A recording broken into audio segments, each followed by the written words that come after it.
Mario Kindelan, the strongest amateur boxer in the history of boxing, two-time Olympic champion, three-time world champion, two-time American Games champion.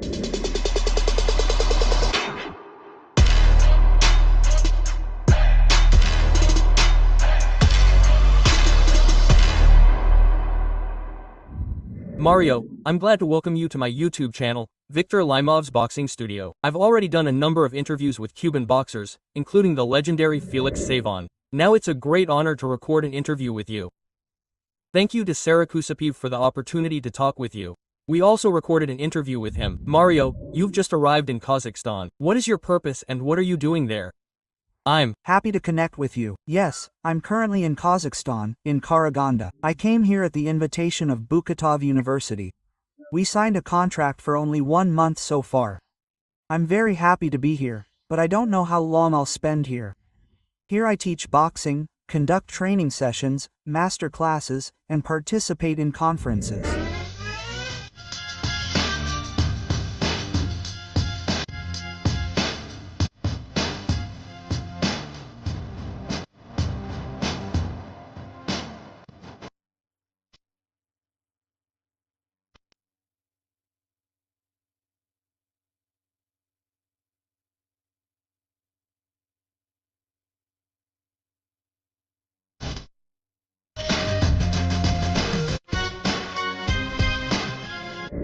Do you like Kazakhstan and are you planning to stay there for a long time? Yes, I like it and it's nice to be here. The people in Kazakhstan are friendly and educated. They also love Cuba very much.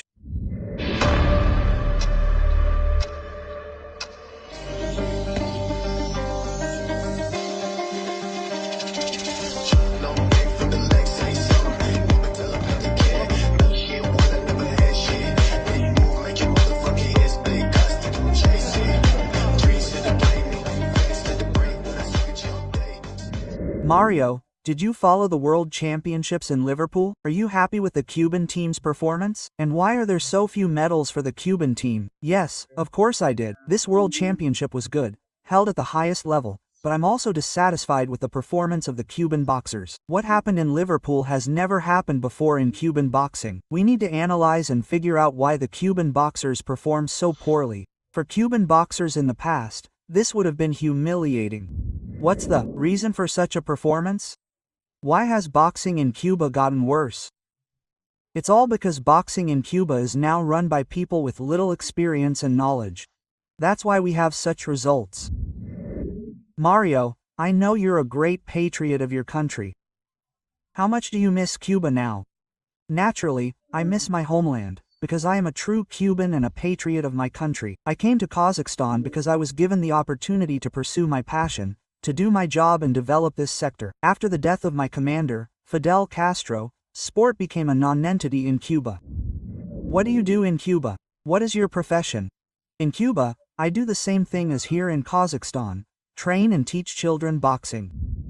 You are a 2-time Olympic champion and a 3-time world champion. Do you have any privileges in your homeland? For example, did you have a large pension, any payments? Does the state support you in any way as a great champion? Yes, there are privileges, and this is the respect of the Cuban people. Unfortunately, there is no respect, benefits, or other payments from the state now. The attitude of the Cuban authorities is the same as the boxers' results in Liverpool.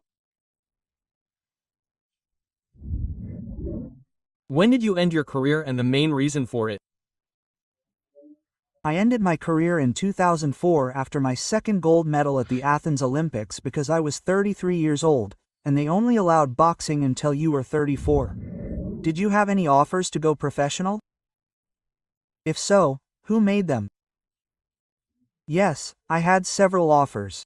All the promoters who knew me, and none of them wanted me to fight as a pro. Why did I refuse? Because professional boxing was banned in Cuba, and even if I had agreed, I would have gone to the United States. But that's the last country I wanted to visit, much less live there.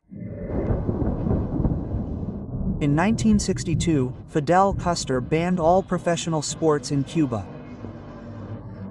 For the best Cuban athletes, this means a difficult choice. Stay in Cuba, in your homeland, or run away and follow your dream? I was the best lightweight boxer in the world. The biggest sports companies wanted me to run away to disappoint my commander.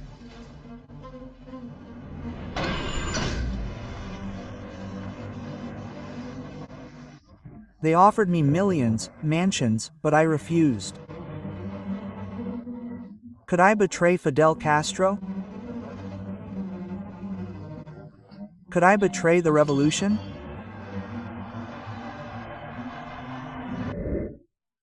Mario, how do you feel about those teammates who fled the country, people like Gambu and Diasbelli Surtado?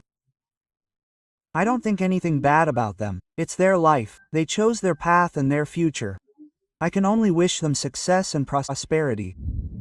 The 2000 Olympics. You have 4 fights. Which fight was the toughest?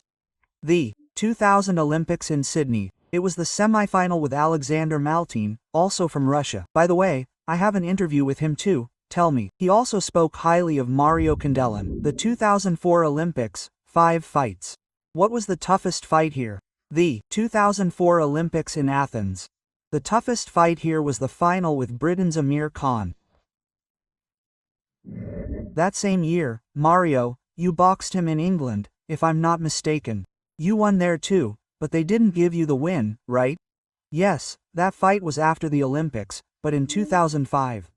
And Amir Khan won there. I retired in 2004, but 8 months later the Cuban national team was invited to England for a match. I lost the fight with Amir Khan because I hadn't boxed for 8 months. I hadn't trained properly and wasn't ready. He was the toughest opponent of my career. Who are they? Number 1 is Alexander Maltin, number 2 is Ruslan Musanov, and third is Amir Khan. We also have an interview with Musanov. Ruslan Musanov said in his interview that when you arrived at the 2004 Olympics, you asked the Kazakhstani boxers if Ruslan Musanov was at that Olympics. When you heard he wasn't there, you said you'd win this Olympics. Right, yes, he's right, yes. Mario, do you follow professional boxing? If so, did you watch Crawford Canelo's fight? No, I didn't see that fight, and I don't waste my time watching professional boxing fights. It doesn't give me anything. For me, professional boxing has nothing in common with amateur boxing. That's why I have that attitude. Of course, I might watch something from time to time, but I can't say I follow it. When I was boxing myself, I watched the fights of Muhammad Ali, Sugar Rush and Leonard, Mike Tyson, Renault, and Whitaker. These boxers gave me pleasure with their boxing. Do you know a boxer like Vasiliy Lomachenko, and how do you rate boxing? Yes, of course, I know him, and I rate his boxing highly. He is the best boxer of his time. Did you follow his professional career? Did you see the fight with Rigondeaux, and what can you say? Yes, I watched some of his professional boxing. Even before the fight with Rigondeaux, many people asked me about the outcome of that fight. I always said I was 80% sure Lomachenko would win over Rigondeaux. 3 of the best Cuban boxers of all time. Теофила Стивенсон. Кит Чоколад.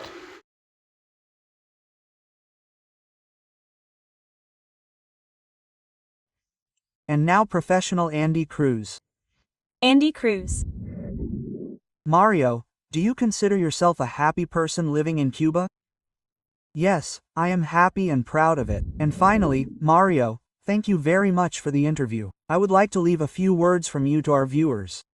Thank you for the interview. I wish you happiness, prosperity, and that you can interview as many Cuban boxers and Olympic champions as possible. Good luck to you.